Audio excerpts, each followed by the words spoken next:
Now that you've infused the sugar, let's make this lemon pound cake. Okay, you're gonna start by sifting your cake flour, adding some salt and jello in there. And as always, all of the measurements will be in the caption, so look for them there. This is why we sift. Look at those balls. Let's get that out of there.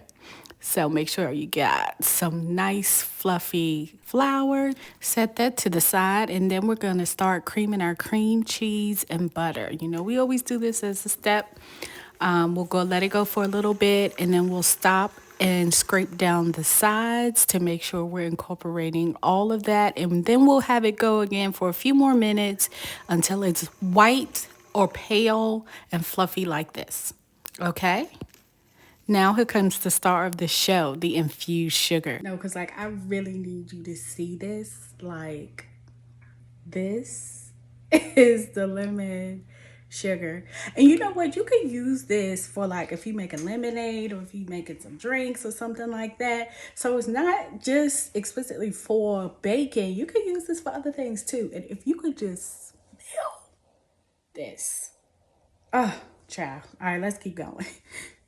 Okay, now before you add that sugar in, if you have big flecks of skin like I have, you may not want to use those in this recipe. You may want to pick it out before you actually put it in your cake because some of them you can actually taste in the cake. But if you're doing just a fine zest with little flecks of skin, it'll be just fine, okay? So once you get all that sugar added in, then of course you're going to stop, scrape down again, and then keep mixing. And then from there, we're going to add, I think it's 6 eggs here. Make sure you check the recipe, but I believe it's 6 eggs. So we're going to add here, of course, one at a time, making sure that we're mixing well after each one. And then we're going to add in some vanilla and also some fresh lemon juice. And then we'll start adding in that flour mixture that we created. Okay, now see how that flour is sitting on top of that? We're going to stop and scrape down the sides and make sure that we're incorporating all of this, but let's not overmix. We'll only go about 10 more seconds, and then your batter should be ready to go into the pan.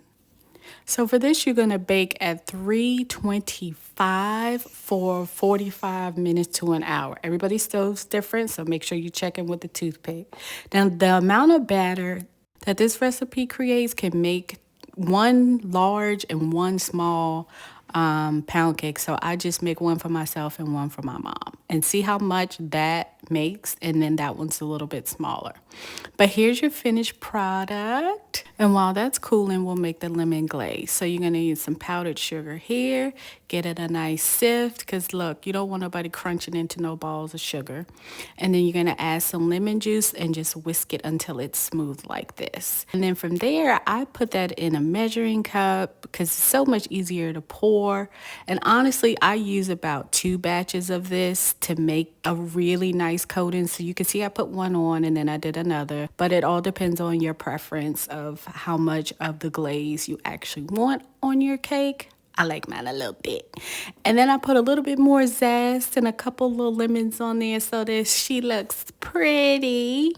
And then the only thing left to do is cut into her and see what she look like and taste like. So there it is. Look at that fork just gliding through. Goodness gracious, y'all. Look at the crumb. This is a really good recipe. Y'all, when I say lemon, this thing is lemon from top to bottom. The way this thing is punching me in my mouth right now, it is so good. Look at this.